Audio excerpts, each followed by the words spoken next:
Hello and welcome to this third in the series of talks that I'm giving you on Tchaikovsky's Fourth Symphony. Today we're going to be looking at the first movement in detail. To start off with, I'm going to play the recording of the first movement. At the same time, a PDF of the score will go past, which has got my annotations on it, and I will also speak over that to sort of fill out the annotations. After that, we'll look at a little analysis of the tonal scheme of the movement, and that should bring us to the end of my thoughts on the first movement.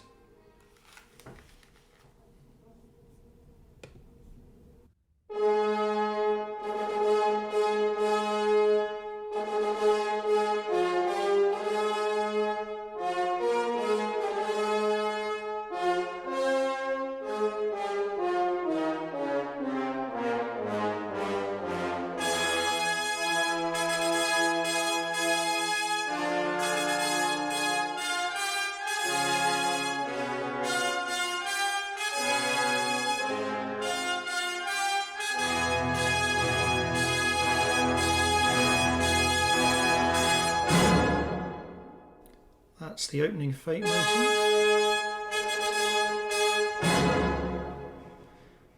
and that A flat is getting reinterpreted as part of E major,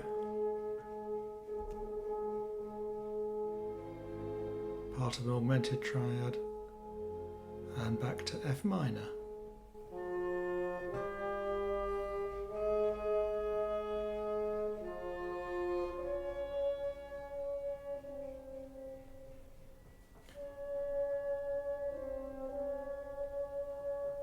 And that's the key semitone, very important in most themes.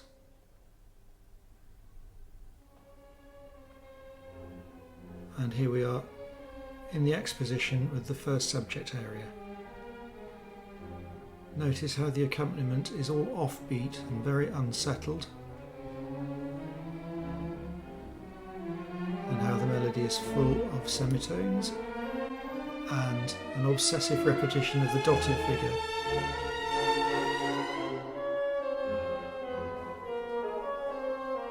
It's the first cross rhythm of the piece.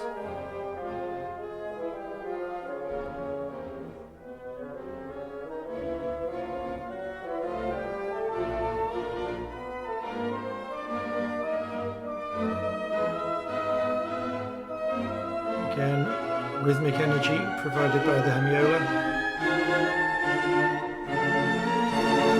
Semitones.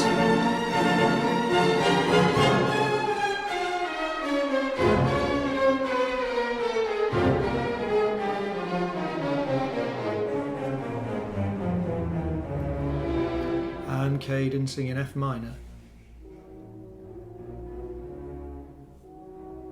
Now this little section of music is quite interesting because it's quite like a development. We get snippets of that first subject idea thrown around the orchestra.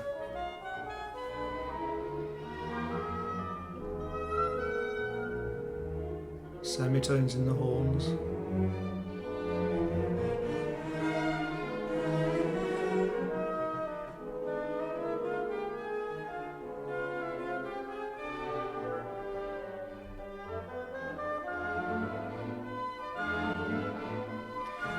We get a repeat of the first subject in A minor.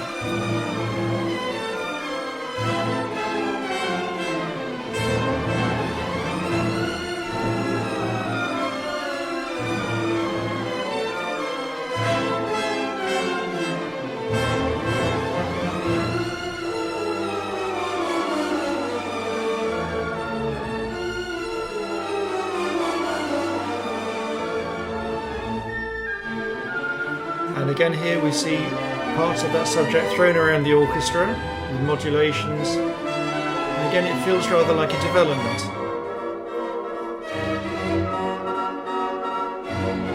In another symphony we might say this is going to be a transition, but actually we get back to the first subject again, so no transition.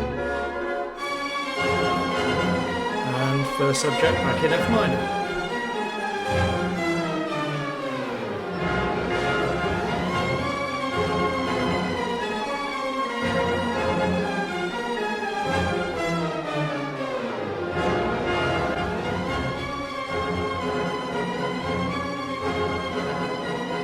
Notice this unusual cadence.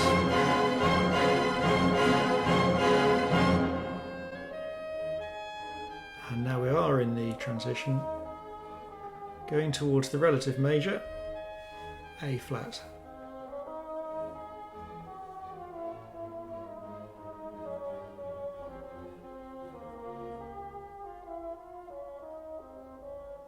Still elements of the first subject, the offbeat accompaniment. And just leading into that, we heard the bassoon doing the dotted rhythm.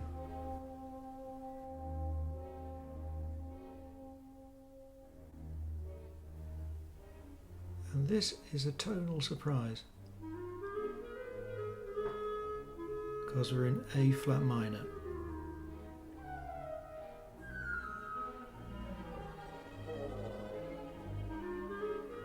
Still the dotted rhythm in the clarinet.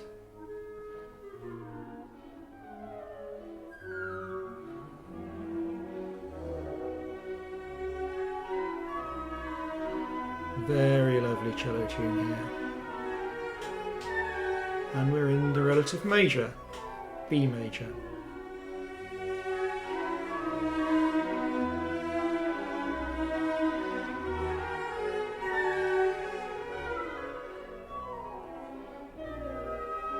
And back to the relative minor, A flat minor. Remember, that's the enharmonic equivalent of G sharp minor.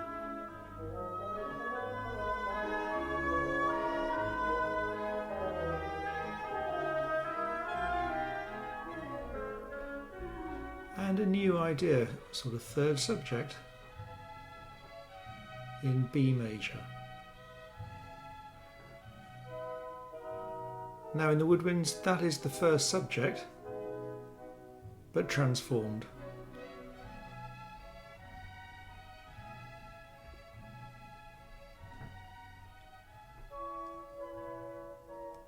And this is really the longest passage of major music that we have in the movement.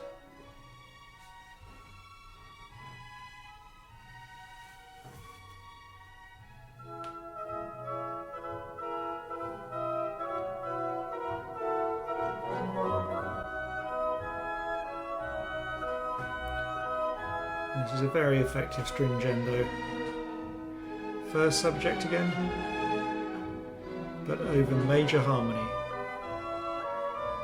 Now B minor.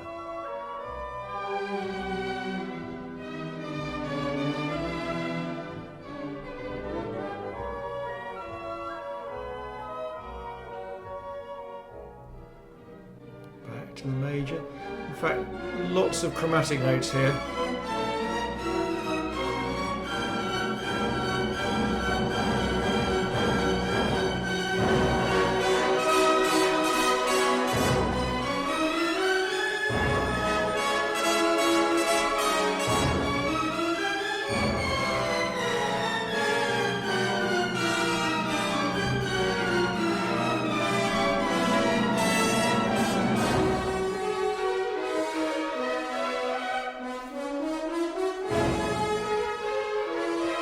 This tune has really come out of the blue. Obviously the chromatic bit at the end, we've heard the chromatic stuff before.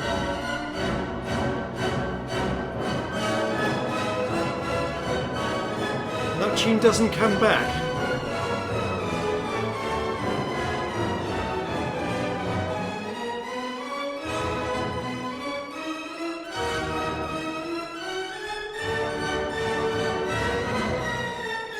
Perfect cadences in B major.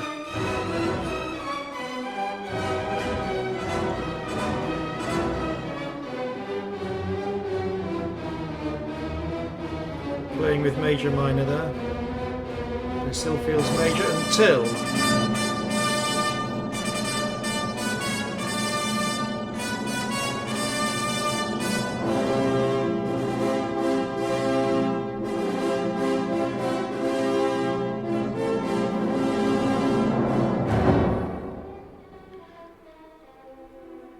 we start the development. Very similar to the material we had earlier when I was talking about the quasi-development during the first subject. Change of key signature and A minor.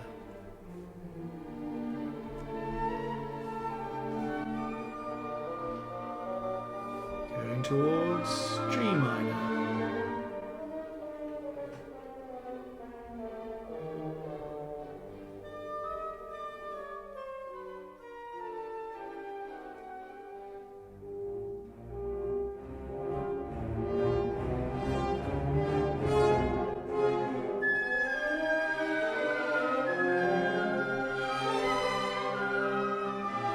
New counter melody in the bassoon and cellos here. And key of F minor.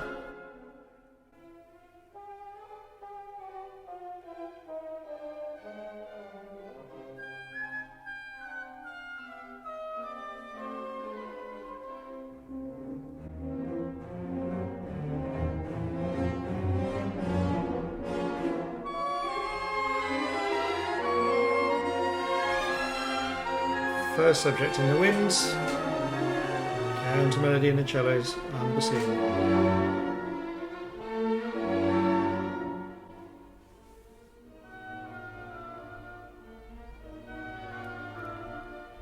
Now this is a big build. E flat minor, going towards A flat minor.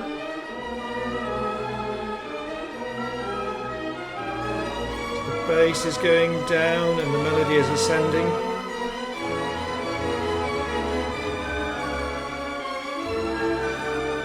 This is rather like some of his Romeo and Juliet music, isn't it? It's very passionate.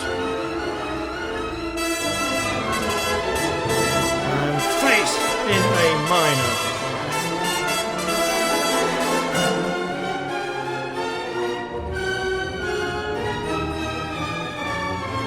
Circle the rising semitone line in the bass part here. Upper semitone, B flat minor.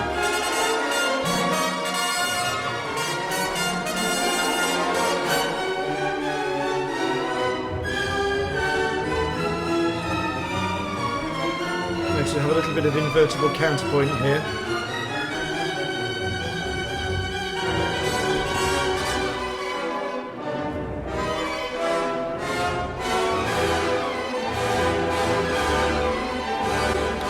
Syncopation in the brass, and Fate again in the proper key.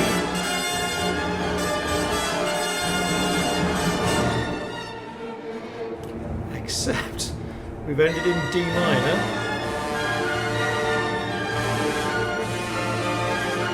So this is a sort of recapitulation, but it's not in F minor, and we have a new line in the trombones there.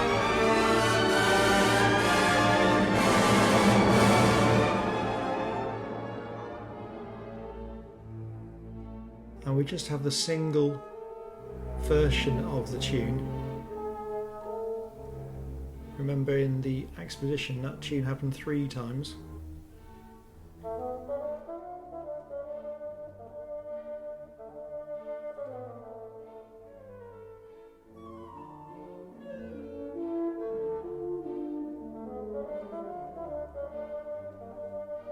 New counter melody in the horn.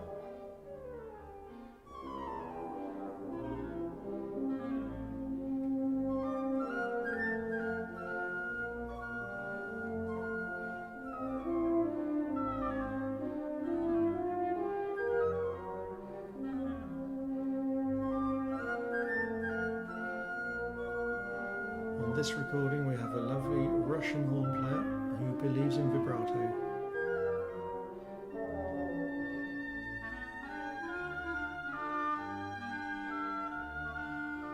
And we're in the relative minor of the tonic major. So the tonic major is F major, relative minor D minor.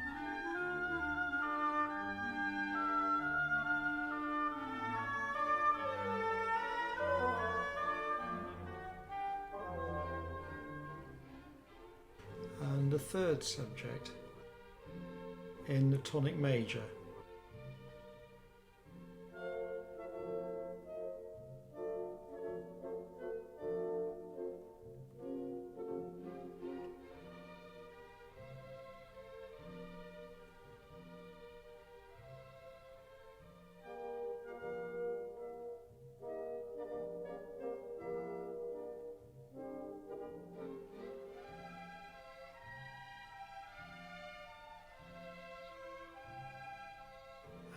before, we have the stringendo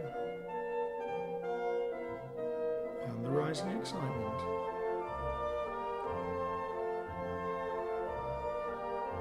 First subject in the strings.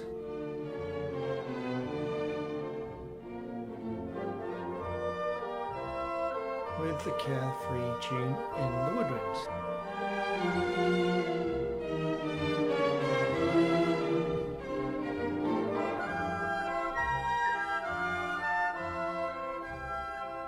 And if this is to happen, or to repeat itself as it did earlier, we should expect that big joyful theme.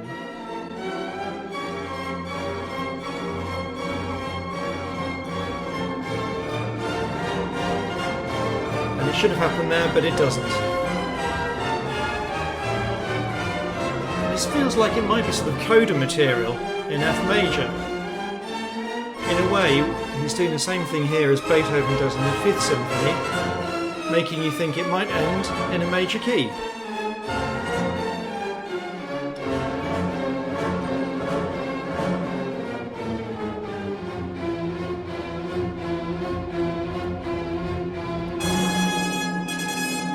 But no, F minor.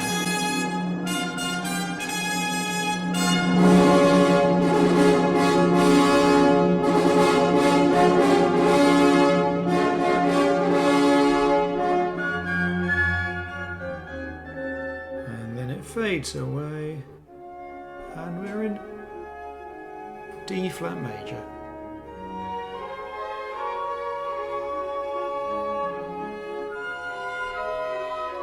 Where the obsessive rhythm of the first subject is sweetened by being in a major key with this beautiful counter melody in the woodwinds.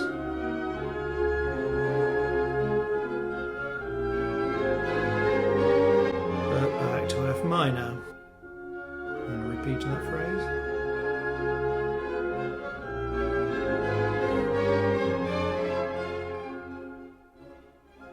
And now it's essentially F minor all the way, rush to the end. Just a little visit to B flat minor. Fate thrown all over the place. Semitone.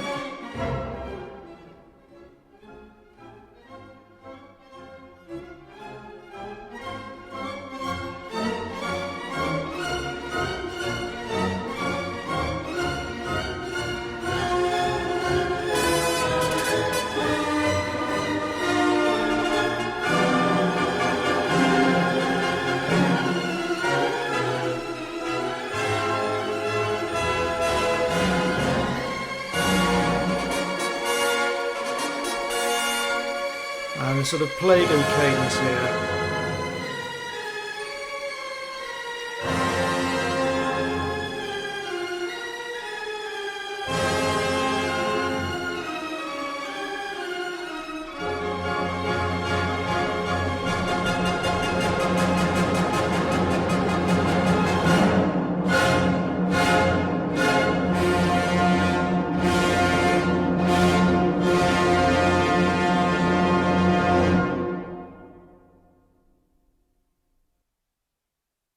Just a few thoughts to finish off what I'm going to say about this.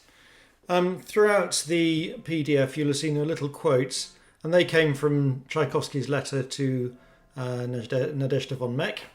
And just to show you the quotes and his handwriting, we've already seen, I'll just quickly go back, the fate motif, and he says this is fate, like the sword of Damocles, and we've seen that. And then he goes on, fate is an invincible force that can never be overcome, merely endured hopelessly. And that's what the first subject is trying to convey, this idea of enduring hopelessly. And then the second melody that we have, the bleak and hopeless feelings grow stronger and intense. Is it not better to escape from reality and to immerse oneself in dreams? And there is the second idea. Third idea, oh joy, out of nowhere a sweet and gentle daydream appears. Some blissful, radiant human image hurries by and beckons us away. and that's the sort of B major bit. How wonderful! How distant the obsessive first theme of the Allegro now sounds. So that's when we have the first theme. Here it is. But now it feels distant. Gradually the soul is enveloped by daydreams. Everything gloomy and joyless is forgotten. Here it is. Here it is. Happiness. And that will be the big B major tune in the middle of the movement. Then, no. These were daydreams, and fate wakes us from them. And then we have the fate theme again. And thus, all life is an unbroken alternation of harsh reality with fleeting dreams and visions of happiness. No haven exists. Drift upon that sea until it engulfs and submerges you in its depths. That roughly is the programme of the first movement. So that's Tchaikovsky's words on the subject. I'd just like to quickly look at how he puts the first movement together. I'm just going to skip on through these slides, and here we are. So what we've got here is a sort of graph of, or a chart of the sort of sonata form. And this is the interesting thing about this symphony, how free Tchaikovsky is with sonata form and how successful his freedom is. We've talked a lot about the introduction, that's the fate motif, and the principal keys being F minor and E major. The exposition, we have three ideas. Firstly in F minor, A minor, back to F minor. Then there's that sort of development bit, if you remember. Second idea in A flat minor, B major and A flat minor. And then the third idea. And the third idea is actually goes on for a long time. And that takes us through to that really joyful melody. So although the print here is quite small, that is a long section. Then it's interrupted. The B major is rudely interrupted by fate, and we go to B minor. Now look at the development section. All of those keys are minor. A minor, G minor, C minor, F minor, B flat minor, E flat minor, A flat minor. Fate comes in again all in minor keys. A minor, B flat minor, B minor, E minor and F minor. Then we get our recapitulation. And remember, that's quite an odd moment. It comes in on a second inversion chord. The timps are holding an A as a pedal. And it comes in the wrong key, D minor. But D minor sets up the second subject going towards F major, which is our tonic major. And the third subject, that state of happiness, is in the tonic major. And as I say in the commentary, that's a bit like the trick that Beethoven pulls in the first movement of the Fifth Symphony, that you think everything's going to be all right and it's going to be in the major key. And then suddenly fate lends its cursed hand and we are dragged back to F minor, D flat major, and then the coda is D flat major, F minor, a little bit of B flat minor. And B flat minor, remember, is the relative minor of D flat major. So that's essentially what happens. So let's first of all look at what is odd about what Tchaikovsky has done. First odd thing is the way the fate theme is used, and I've already talked about that, so I don't need to go into it too much, but just to reiterate that the fact it keeps coming in the way that it does changes its role from being just an introduction to being something that is thematically important. However, it doesn't really get developed in any significant way. The dotted rhythm is taken out of it. It comes in different keys, but essentially it's always recognisable as the thing that it is. The exposition is odd. It's odd for having the three subjects, and it's odd for the fact that it has that development material in between the subjects. So it's quite loose in the way that it sets out the material.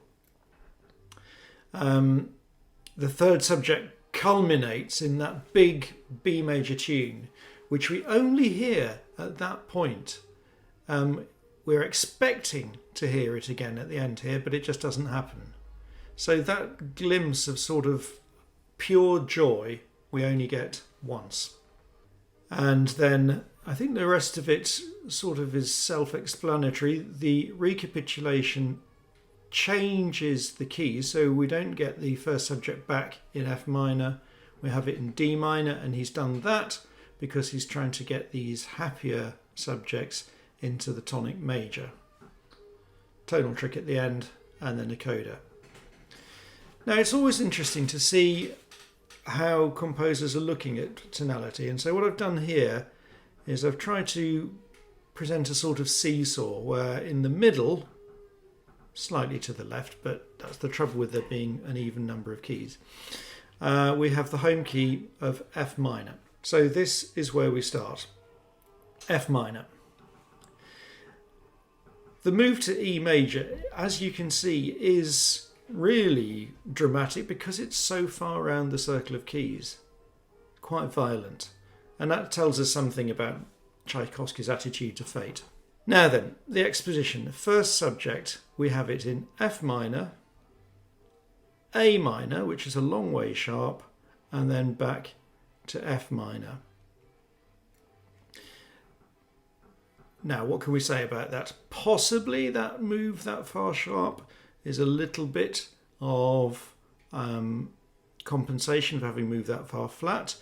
Maybe he's gone to A minor because he's treating the E major as a dominant of A minor. Those are questions to ponder. The second subject, we're expecting from the music that leads up to it to be in A flat major. In fact, the music from the transition is A flat major, and that would be entirely normal procedure to have the second subject in the relative major. So the fact that it goes into A flat minor is a big surprise, and that takes us a long way flat.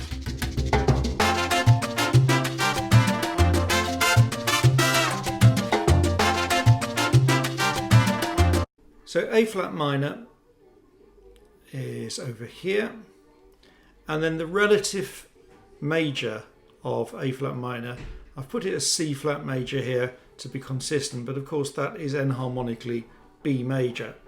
Then the third subject picks up on that B major and runs with it, the moment of great joy. Okay, then we have this lurch from B major all the way over here to B minor. So obviously what's happened there is that a chord of B major, which has got a D sharp, one note has been changed by a semitone to a D natural. Of course, that's quite significant thematically for the piece because it's full of semitones. But when you think of the circle of keys, the move from B major to B minor is a long and violent journey. Then let's have a look at what happens in the development. All minor keys, as I say, sort of working flat down from B minor. So fate in B minor, A minor, G minor, C minor, F minor, B flat minor. So each modulation is basically going 1 degree flat. E flat minor, A flat minor. So the whole direction of the development is flat. And then A flat minor, again a semitone change, fate intervenes. And that once again is a violent modulation because it takes it all this way sharp again. A flat minor. Then moving by semitones, we're jumping around a little bit here. B flat minor, B minor. That's just like sort of hopping around the circle of keys. E minor is a step, and then F minor is back home. So that fate moment is tonally very unsettled. We come back to the recapitulation in the wrong key, D minor, up on the bright side here. That takes us to F major for the second subject and the third subject. Fate intervenes once again, hauling us back to the flat side of things in F minor. D flat sort of balances all that time we've been on the bright side by taking us further flat. And then the coda keeps us at home and on the flat side. So it's a very ambitious tonal scheme, and it gets around a huge number of keys. I think it's important just to point out the importance of the roots moving by tritones. So the fact that F is a big tonal centre and B is a big tonal centre, B major, B minor. The tritone is very important. Again, in tonal terms, you can't do anything more violent than moved by a tritone. But it is a very wide-ranging tonal scheme, and it's ambitious of Tchaikovsky. It might not be exactly balanced in the way that other composers do, but it is very effective for the boldness of the tonal effects that he tries for. So there we are. We've talked about the dotted theme, we've talked about the use of fate, we've talked about the unusual nature of the sonata form that Tchaikovsky uses here, the three subjects, and the really quite exciting tonal scheme. So next week we'll be looking at the second and the third movements. They're both quite short. It'd be a good idea if you had another listen to them before then, just to remind yourself, and this will drop into your inbox in a week's time. Bye for now.